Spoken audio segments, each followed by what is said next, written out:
Breaking news from WRAL. Coverage you can count on. News at least 2 people are dead after an attack at a synagogue in England. More people are injured. What we know about the suspect and what led up to this mass stabbing. And big changes as you head out the door this morning. We're back to sunshine and much cooler temperatures. Jobs at risk. We are entering day 2 of a government shutdown. Lawmakers still cannot agree on a spending bill, leaving thousands temporarily out of work. The effects reaching people right here in North Carolina. And student safety. UNC Chapel Hill leaders are trying to make sure students are prepared for any emergency. The scenario is being discussed weeks after another UNC school went under lockdown. We're so glad that you're joining us this morning. I'm Kelsey Coffey in for Michelle McConaughey. And I'm Ken Smith. Boy, you got outside this morning. You had to pull on the jacket. Yes. Felt really good. Looking forward to that. Let's get back to meteorologist Elizabeth Gardner in the WRAL Severe Weather Center, tracking how our day is shaping up. It's fun to kind of look down Fayetteville Street from our Jimmy V camera and you see what people are wearing out there. You know, definitely long sleeves and jackets this morning with the cooler temperatures. 53 is our current temperature. Dew point 52. That dew point number is the measure of moisture in the atmosphere. Low 50s feels very comfortable, so we're humidity free out there. 56 in Fayetteville, 48 in Roxborough. Most of our temperatures around the triangle are in the low to mid 50s, and it's 10 to 15 degrees cooler than it was this time yesterday. That's a big drop, so you'll notice it as you step out the door. Temperatures in the low 70s for this afternoon. Sunny skies, a little breezy, but not quite as windy as it was yesterday. Of course, we're still following Imelda, which moved over Bermuda yesterday. It will continue to push out to sea, but there's still issues there along the Outer Banks that'll last for the next couple of days. We'll take a close look at that coming up in just a bit. Ken? Elizabeth, at 8:01 happening now in the WRAL Traffic Center. That crash that was on I-87 southbound near the I-440 interchange completely cleared just in the last 10 minutes or so, but we're still seeing some lingering delays on I-87, particularly between Knightdale and the capital city. You see it right here stretching all the way back past I-540. So if you're listening to us on Mix 101 and 101.5 HD3, get my radio stations mixed up, you might want to take I-540 as an alternate route, because right now you're looking at a 16-minute delay coming in from Knightdale. You're looking at a 9-minute delay if you're coming in from Wake Forest this morning, just a 5-minute delay coming in from US 1, because right now these are the northbound lanes coming toward the capital city. What you're seeing on the top of your screen right now, those southbound lanes, that's the exit to Williams Road there in the Apex area. So make some plans, keep that in mind. You might run into a little bit of a delay. Over in Durham, relatively no delays really that's going to make you late. Just a 6-minute delay if you're coming in from Chapel Hill, 4 minutes if you're using Highway 98 to get to Durham from Wake Forest. You're getting ready to head into the car. Tune us in on the radio, 101.5 HD3. And happening right now in the WRAL Live Center following that breaking news out of England this morning as we learn more about this attack outside of a synagogue. Officials now saying 2 people are dead, at least 3 others are hurt after a man ran a car into a crowd at a synagogue in Manchester. This is a live look at the scene in England right now. Now, those numbers do not include the suspect, whom police believe is also dead. He was shot by police. The body is still on scene. Police say the man also stabbed at least one person in the crowd. This attack all happening as congregation was observing Yom Kippur, the holiest day of the Jewish calendar. Obviously, this is a breaking news situation. We'll stay on top of that here in the WRAL Live Center. Michelle, we know that you will. Breaking news. We are trying to learn new information about a rollover crash on Interstate 87 this morning. Sky 5 was over this crash less than an hour ago near I-440. The car was sitting upside down, well off the shoulder. We are trying to learn more about how the driver is doing and what led up to this crash. A man is recovering this morning after driving his car into a pond in Sampson County.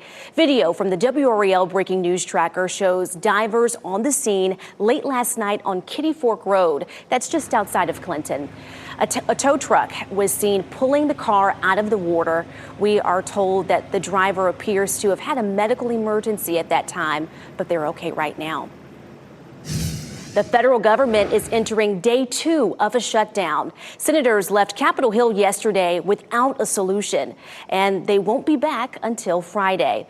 It is the first shutdown since 2018, and it is not clear how long this will last. Federal workers are either being furloughed or forced to work without pay, and sources say some food programs could run out of money by next week.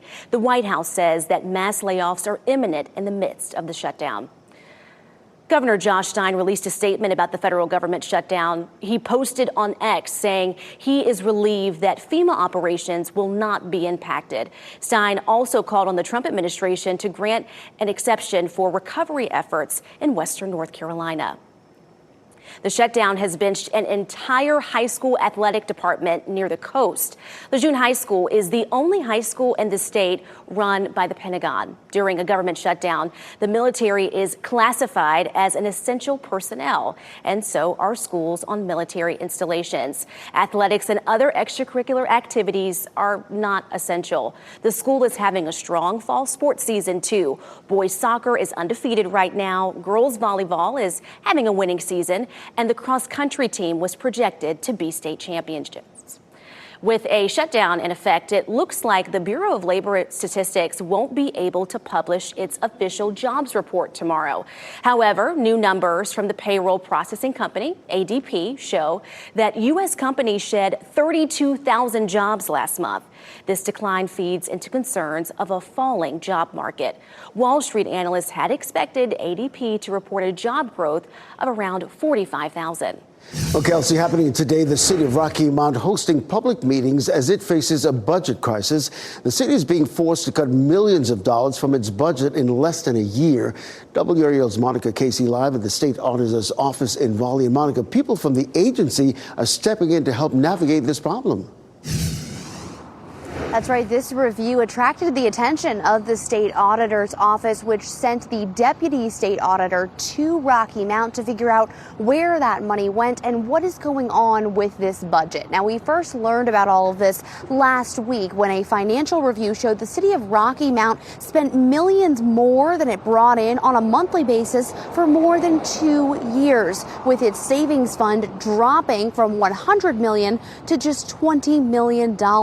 We know all city departments will have some reductions, including about a dozen jobs from the police and fire departments. A spokesperson for the city said those layoffs could start with vacancies that won't be filled, non-sworn positions, or civilian staff. Now, leaders met earlier this week. They'll have another public meeting tonight for the community to learn more about the impacts of these issues. That meeting starts at 6:30. Live in Raleigh, Monica Casey, WRAL News.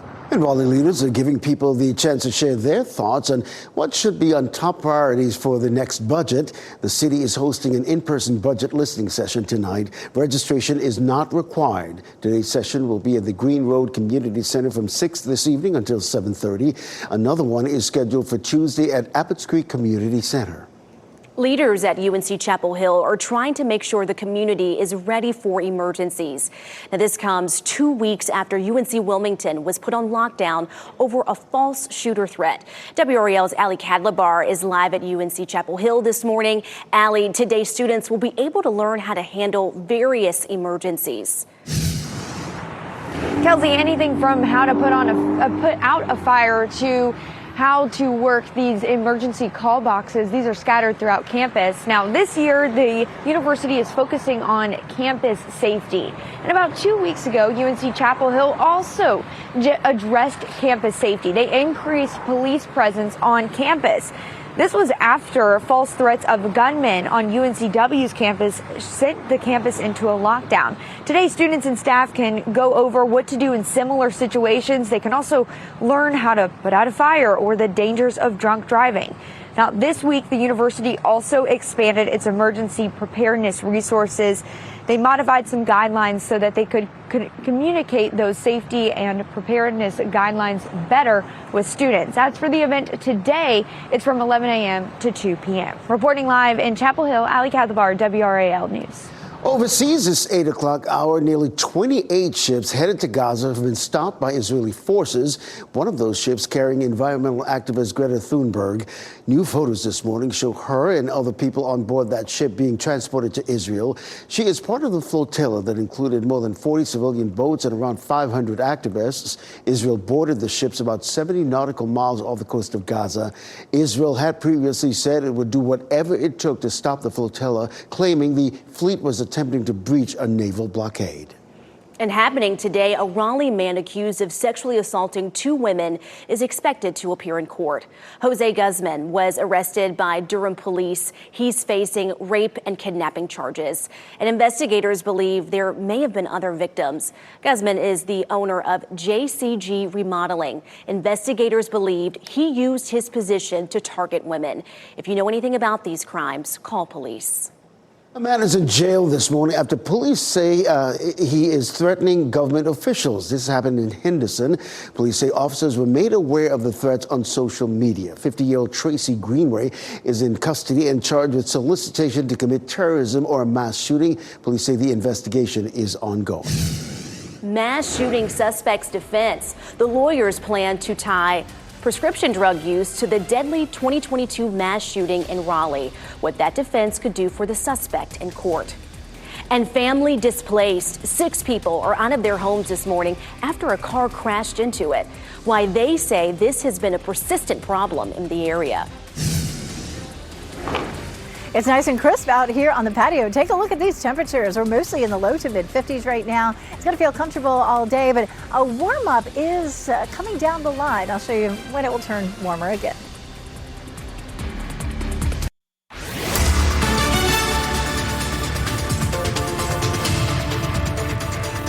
It's 8:14 and it is lovely out on the patio right now. We're going to take a live look at Boone, North Carolina, where it looks a little bit cloudy this morning. And there's just a hint you can see up above the buildings of a little bit of color. And of course, that's what we're talking about. The mountain forecast is looking great for the weekend. A cool 60 in Grandfather Mountain, a warmer 75 in Asheville. The highest peaks in the mountains are seeing great color right now. So we're talking about, say, around Grandfather Mountain or Mount Mitchell. Those are going to be great places to go over the weekend. Both days look nice and dry with some very comfortable temperatures. We look at the coast and we do have a rip current danger that's going to continue this weekend, moderate to high all up and down the coastline. But it's really the Outer Banks that we're more concerned about. They may continue to see some flooding and some overwashed. Parts of Highway 12 are closed. Now the southern coastline should be just fine, but I would maybe keep away from the Outer Banks for a few more days. With weather and traffic every 10 minutes, we're going to give you a live look at the northern loop of the Beltline I-440 and New Bern Avenue. You can see the bumper-to-bumper traffic there. And this is usual morning congestion that we see this time of the morning around the Beltline, even in the southern loop of the Beltline as well. In terms of other routes coming into the capital city, boy, things have really gotten a lot better on I-87. There was a crash there a little while ago near the I-440 interchange. Just a 4-minute delay coming in. For our friends in Wake Forest, you're coming in on US 1 Capitol Boulevard, you're looking at a 6-minute delay. The attorney for a teenage suspect in a deadly Raleigh mass shooting will claim prescription drugs played a role in his actions. Austin Thompson is the suspect in the 2022 shooting that killed 5 people and injured 2 others. He was 15 at that time. New court documents reveal the arguments his defense planned to make.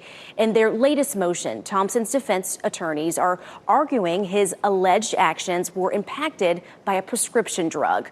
According to Durham defense attorney Daniel Meir, this defense could have an impact on a possible sentence if Thompson is found guilty. Shows that they're trying to show there was something else going on with this kid at the time. And so while he may have done these horrible things, he didn't intend to kill. He certainly didn't plan it. He wasn't acting with malice. News of this defense is not sitting well with some victims' families. Rob Steele's fiance was shot and killed in this mass shooting. Steele texted WRAL saying in part, "The reason this young man committed these heinous atrocities is irrelevant. He committed not 1, but 5 premeditated murders, and no prescription drug caused him to do that. He made a choice to commit evil, and he needs to pay for that choice." We reached out to Wake County DA Lauren Freeman for comment. She declined, citing the fact that this is an ongoing case. The trial begins early next year. Well, a family of 6 in Wake County is out of their home this morning after a car crashed into their home. You see the video right here.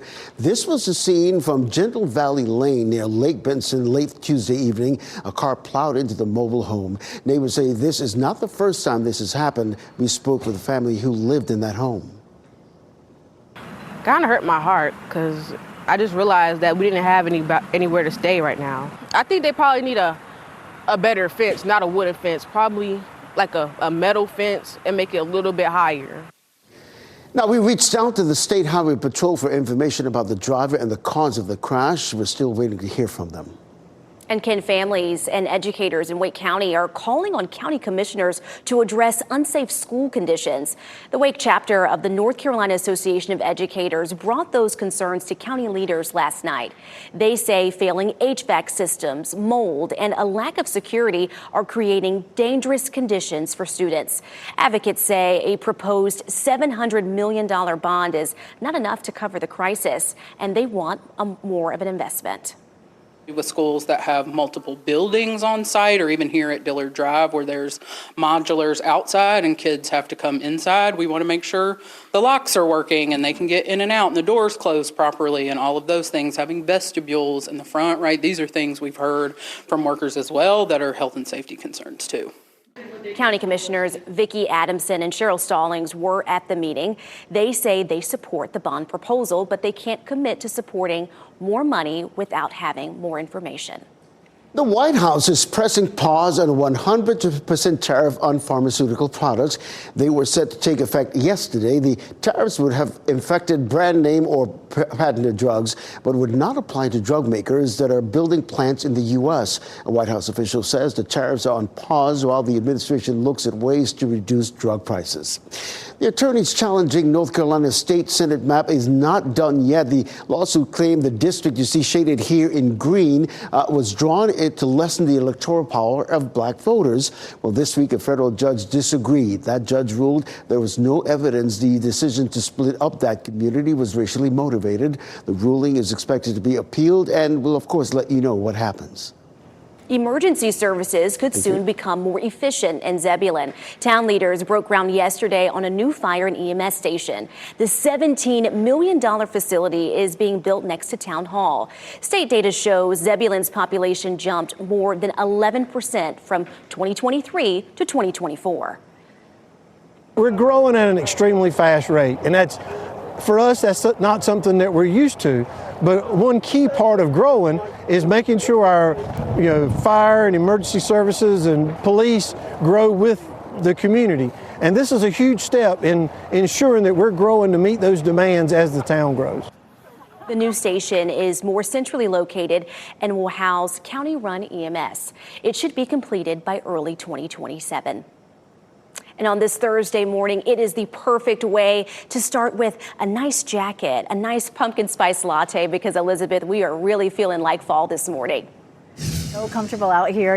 We've had, quite a crazy forecast for the last several days. We didn't see any rain yesterday, but it was cloudy all day and windy. And the 2 days before that, it was wet. So kind of nice to have a break.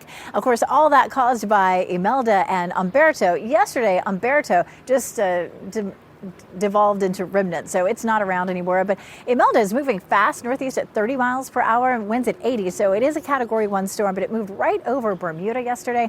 I imagine that we're going to see some video, or at least hear some stories about some damage that happened there. After that, it just zips right up into the Atlantic and fizzles out over the next few days. Of course, we had 7 homes fall into the ocean on Hatteras Island over the last 2 or 3 days. Donnie Bowers sent us this photo, and a lot of photos actually, of the Outer Banks. Just heartbreaking to see the kind of damage that was done there. Still have some impacts for the next day or two. High surf continues there. Some coastal flooding as much as 2 to 3 feet above normal. Even though the storms are really moving far away, we still have the chance of some coastal flooding and some overwash there on parts of Highway 12, which is partially closed. Rip current danger anywhere from moderate to high all the way through the weekend. And And there's more. Just a 10% chance that a storm develops there in the Bahamas and moves across Florida. And then another one, 20% chance that it moves off the coast of Africa and develops across the Atlantic. It's pretty out here this morning. I'll tell you what, this is a live look at downtown Raleigh from our Jimmy V camera. Our next weather maker is a high pressure system that's bringing the nice, cool, dry air into the region, and it keeps us dry. Even Sunday and Monday, it's just a 20% chance of rain. So lots of outdoor events happening. Wide Open Music Festival actually starts this evening, continues Friday and Saturday. The weather looks great for that. Campbell plays at NC State. At game time, expect mid-70s and lots of sunshine. Clemson plays. If you're going to be out tailgating before the game, temperatures may still be in the 60s in the morning. We do have warmer temperatures next week. We're going to climb into the low to mid 80s. We're going to talk about how far above normal that puts us coming up. Happening now in the WRAL Traffic Center, we're going to give our viewers a live look at the northern loop of the Beltline. These are the westbound lanes moving away from us this morning. Get a little bit of a slowdown right now. I know many of you use I-540 as an alternate east-west route. You're looking at a little bit of a delay if you get on Lewisburg Road around Capitol area. A little bit of a slowdown around Falls of News. But once you get past Falls of News, it's clear sailing all the way to Wade Avenue, which is really good news this morning. We are seeing a little bit of a situation that's really clearing up on I-87 because of a crash that happened there earlier. Right now, it's just a 2-minute delay coming in from Nightdale. Our friends in Wake Forest, you're looking at a 6-minute delay here coming in on US 1 Capitol Boulevard. But we were seeing a little bit of a jam up on these US 1 lanes coming in out of Apex or on Highway 55, but that's beginning to clear up just a little bit. So nothing that's going to make you late this morning. Working without pay, service members will still be on the job during the shutdown. How this impacts military families in our state. Saving on laundry. It's a chore that's not going to go away, but 5 on Your Side is helping you get it done for less. As you get into your car, tune to WRAL News Plus on your radio. In Raleigh on 99.3 FM. In Durham, 96.5 FM. And everywhere on 101.5 HD3. Your time now is 8:26. I'm Kelsey Coffey. Here's meteorologist Elizabeth Gardner. And it feels fantastic. I'm out here on the WRAL weather patio. Temperatures are in the low to mid 50s right now. Durham, Raleigh, and Fayetteville.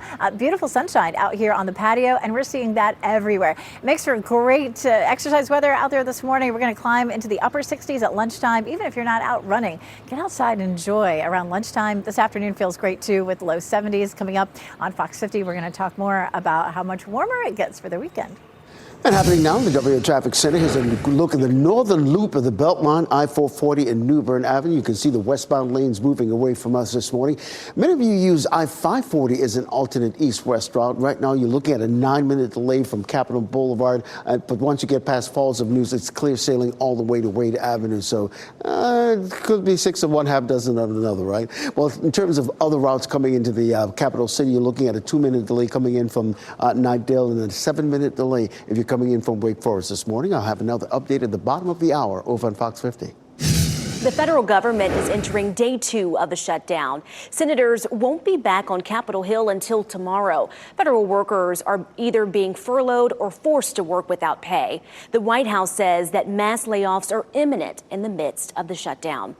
Leaders at UNC Chapel Hill are trying to make sure students are ready for emergencies 2 weeks after UNC Wilmington dealt with a false report of a shooter. Today, students and staff can go over some things to make sure that they're familiar with these situations.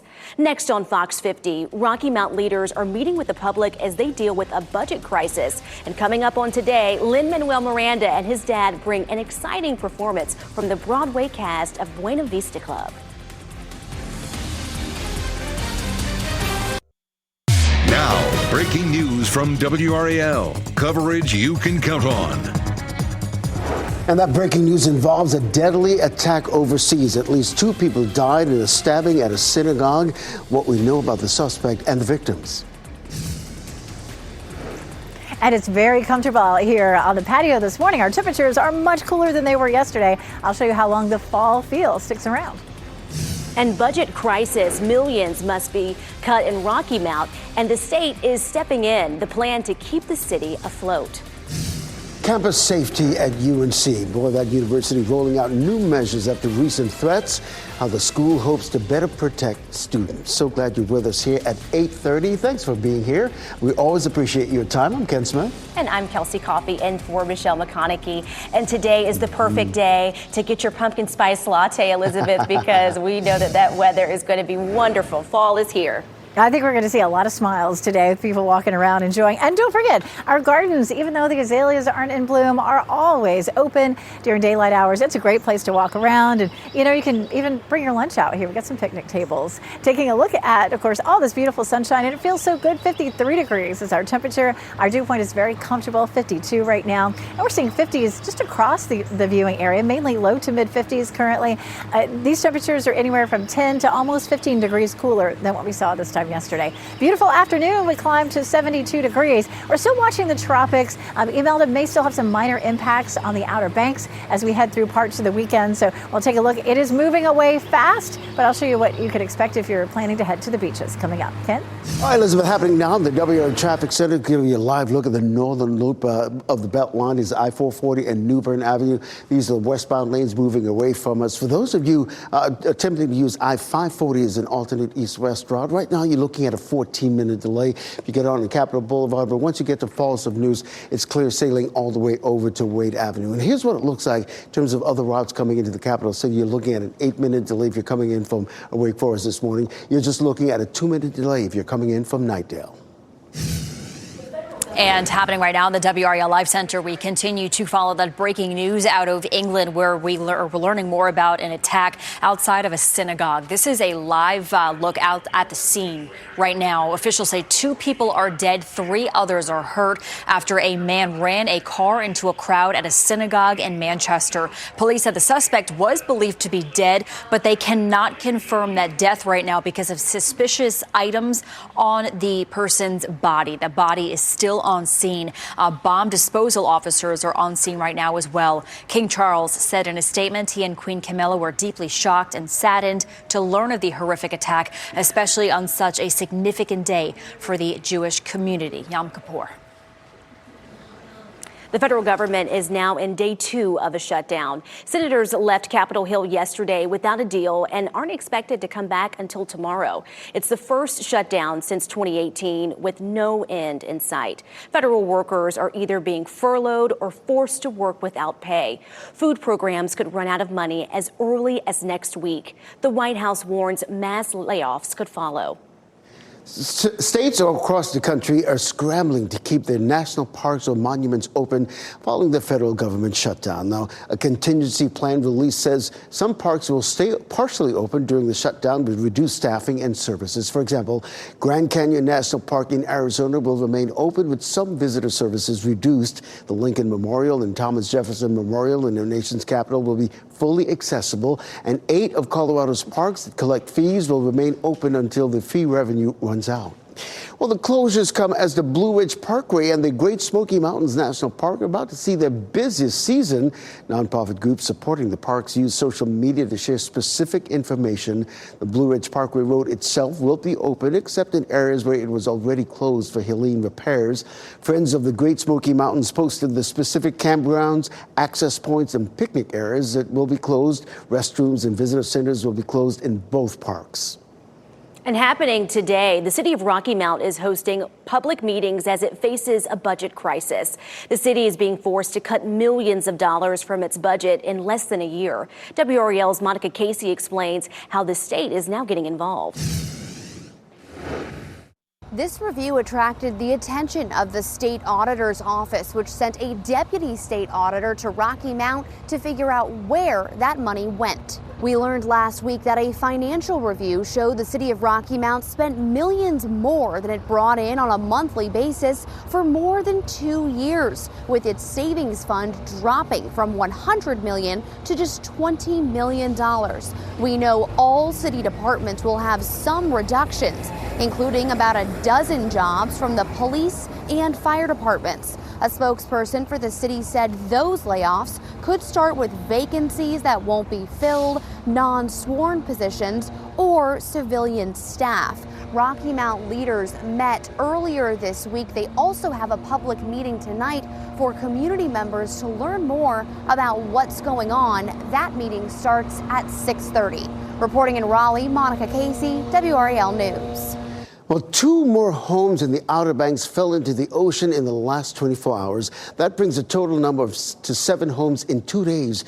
Here's a look at new photos of the damage left behind. All of the homes were empty. No one was hurt. The high surf and winds from the edges of Hurricanes Imelda and Umberto created conditions that brought down the homes. 18 houses in Hatteras Island have collapsed since 2020. Well, happening today, UNC stepping up emergency prep after recent lockdown scenes. WR's Ali Katlabar shows us what's changing to keep students safe. This year, the university is focusing on campus safety, and so students will be able to ask about these emergency call boxes. These are stationed all throughout campus. About 2 weeks ago, UNC Chapel Hill also addressed campus safety. The university increased its police presence on campus after false threats of gunmen on UNCW's campus. Today, students and staff can go over what to do in similar situations. There'll be hands-on demos like how to put out a fire or even the dangers of drunk driving. Students tell us UNC's extensive resources help them feel safe. It's been a little uneasy, but we have a lot of things in place like Alert Carolina that's made us feel, I feel like, a lot safer about the possibility of things happening on campus and just having like resources here for us to talk about those things. And this week, the university also expanded some of its emergency preparedness guides, all in an effort to communicate better and help students feel and be safer. Today, the event is from 11 a.m. to 2 p.m. It's in the pit. Reporting in Chapel Hill, Ali Kadlabar, WRAL News. A candlelight vigil is planned for this weekend to honor the victims of the Southport shooting. The 3 people who died in the shooting were identified by police as Solomon Banjo from Charlottesville, Virginia, Michael Durbin from Galena, Ohio, and Joy Rogers from Southport. Family members said Rogers had recently relocated to North Carolina for retirement. 5 other people were hurt in the shooting. The suspect, Nigel Edge, is in jail awaiting his next court appearance. The attorney for a teenage suspect in a deadly Raleigh mass shooting will claim prescription drugs played a role in his actions. Austin Thompson is the suspect in the 2022 shooting that killed 5 people and injured 2 others. He was 15 at the time. New court documents reveal the arguments his defense planned to make. In their latest motion, Thompson's defense attorneys are arguing his alleged actions were impacted by a prescription drug. According to Durham defense attorney Daniel Meir, the language used here suggests this was a drug being taken as prescribed by a doctor. Meir says this will be very hard to prove in court. Well, looking ahead, a man accused of killing his girlfriend in Wake Forest is expected back in court later this month. Hurston Jose Arena Morales made his first court appearance yesterday. He's accused of shooting Josefina Tavares. Police found her with a single gunshot wound in a neighborhood near Mill Dam Road. She later died at the hospital. Morales told the judge, quote, "I was forced to do it." His next court appearance is set for October 22nd. An Amtrak train crashed into a fuel truck with 260 passengers on board. It happened on the train tracks in California, closing down a section of the highway there. The driver of the fuel truck suffered major injuries. 3 other people were also taken to the hospital with minor injuries. 1,500 gallons of fuel were spilled and hazmat crews were deployed. The cause of the crash is still under investigation. A frightening airplane collision left dozens of travelers stranded in New York. This all happened at the runway at LaGuardia's airport. The Delta regional jet struck another plane. One flight was preparing to depart for Virginia when its wings slammed into the cockpit window of the other plane that had just arrived from Charlotte. One person was taken to a New York area hospital. Working without a paycheck, the U.S. military will not stand down during this federal shutdown. Still ahead, a North Carolina family reflects on what this means for their bottom line. Saving on laundry. It's a chore that's not going away, but 5 on your side is helping you get it done for less. And here's a live look now over Lewisburg. Meteorologist Elizabeth Gardner is tracking a cold front that's bringing the fall weather back.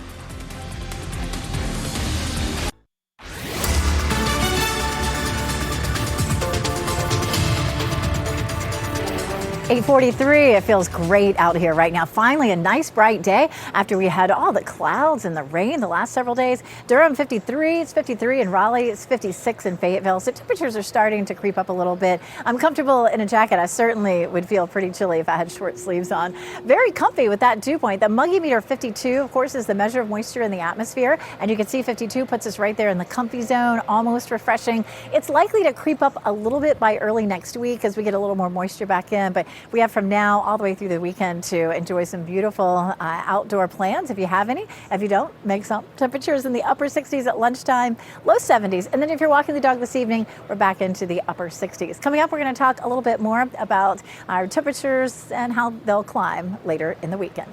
Outdoor plans, Elizabeth. Got it. Here's another look at the Beltline. Things are really beginning to ease up, and those westbound lanes moving away from us this morning as you look live at I-440 and New Bern Avenue. Right now, you're just looking at a 4-minute delay. Once you get past Six Forks Road, it's clear sailing. Similarly, that southern loop of the Beltline, even though we're seeing a little bit of congestion there, it's still moving along at a rather steady clip, albeit slow. Right now, you're looking at a 5-minute delay. If you're coming in from Garner-Johnston County, you're just looking at no delays whatsoever. If you're using Wade Avenue to get over to Durham, you're just looking at a 1-minute delay at this hour.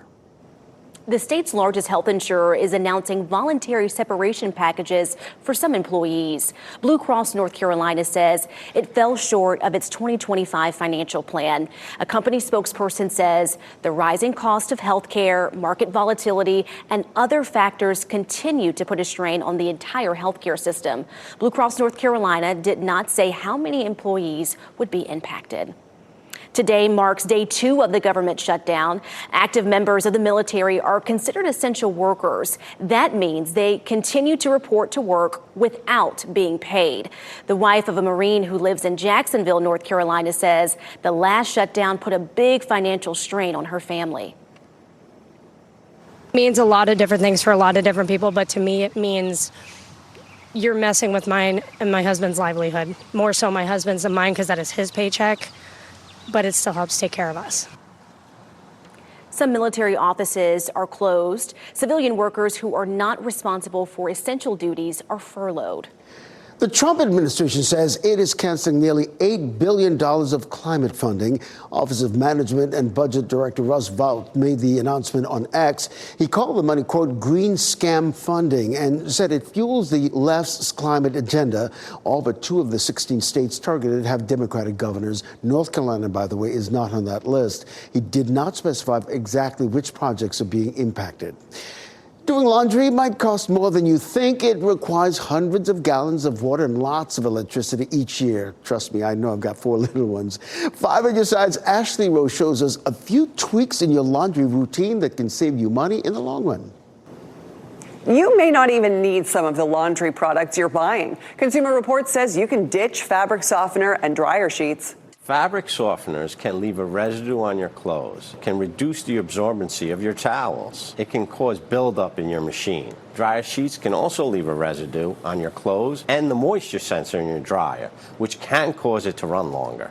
If skipping the dryer sheets has you stuck with static, consider using a reusable wool dryer ball instead. Use a high-performing laundry detergent. And remember, it's so super concentrated, you only need about 1.5 ounces. In CR tests, Tide Plus Ultra Stain Release comes out on top for those tough stains like grass and chocolate. But if you're just dealing with everyday messes, Costco's Kirkland Signature Detergent gets the job done and saves you money. You can also skip the hot water. Heating is where 90% of your washer's energy use goes. Cold water is better for maintaining colors and preventing shrinking. Finally, clean out your dryer's lint filter every time you use it. It'll dry your clothes faster, which can also help lower your energy bills. Ashley Rowe, 5 on your side. Alrighty, so much great information there. Nearly 400 hours of historic radio broadcasts are returning to North Carolina Central University. The HBCU Radio Preservation Project finds and digitizes old recordings and returns them to universities. Central's collection includes original programming from its jazz station, WNCU 90.7, which first went on air in August 1995. The station's general manager says this project will allow a new generation of people to hear recordings that shaped Black history in North Carolina. Piled all of that information together through looking through our cabinets, file cabinets, and boxes of things that we just had and we held on to. It wasn't even transformed or converted to our archives collection here at the university yet, but we just knew that this was something that was going to be something paramount for us one day. Central plans to incorporate the recordings into audio production classes. Central is one of 30 HBCUs with a radio station. All right, as we flip the calendar over to October, the countdown is on for Halloween. You know what I'm talking about. But this year, tariffs have put a terrifying effect on spending. Jen Sullivan looks at what it will cost you this year. It's October, and that means rolling out the pumpkins, ghosts, and goblins. But the most frightful thing about Halloween this year may just be the prices as shoppers feel the impact of tariffs and inflation. Tariffs this year are on people's minds. Catherine Cullen with the National Retail Federation says they saw people start shopping in September or earlier for Halloween because they're worried items will cost more, so they're spreading out their purchases. Many of those costs haven't yet been passed on to consumers. It is impacting certain goods differently. We may be seeing it a little bit more in non-durable goods. President Donald Trump implemented tariffs on a variety of imported goods to encourage companies to make products in the U.S. According to the Alliance for American Manufacturing, virtually all Halloween costumes on the market are imported, which means they'll be subject to tariffs. But Collins says tariffs have affected certain goods differently. Less than a quarter of tariff costs have been passed on to consumers. Candy and sweets prices are also up from a year ago, according to the latest Consumer Price Index. Shoppers are spending more on Halloween this year. The NRF says people are spending about $114 per person. That's nearly $11 more than last year. In times of uncertainty, and we've seen this starting with the pandemic, during times of inflation and others, people are turning to these celebrations, these fun holidays where no matter what's going on in the world, you can dress up in something fun. If those prices are giving you a scare, there are ways to save. Cullen suggests shopping at discount stores, reusing decorations, and getting crafty with costumes and decor. Yeah, my little one's costumes from last year, they still fit. And that was Jen Sullivan reporting.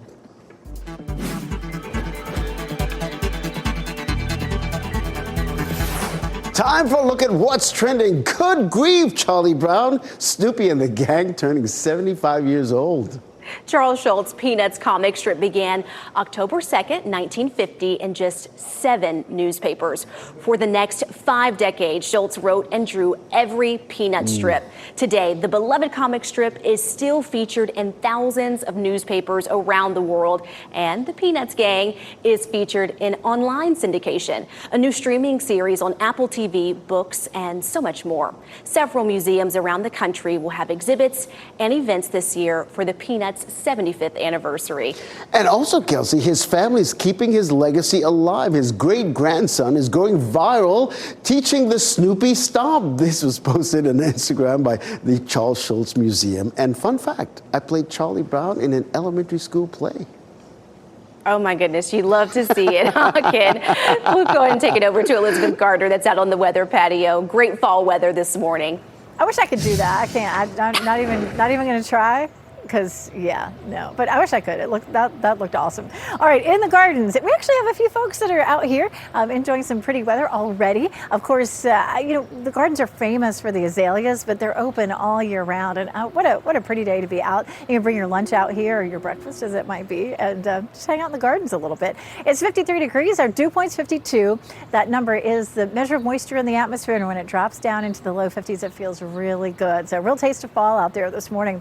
Our temperatures are mostly in the mid-50s with a few exceptions. 59 there in Clinton, 58 in Goldsboro, but just a lovely start to the day. 54 in Apex, it's 54 in Garner, and 54 in Knightdale currently. Our winds are a little bit breezy, but it's not bad. We don't have any wind gusts right now. The gusts appear in that white box on the right.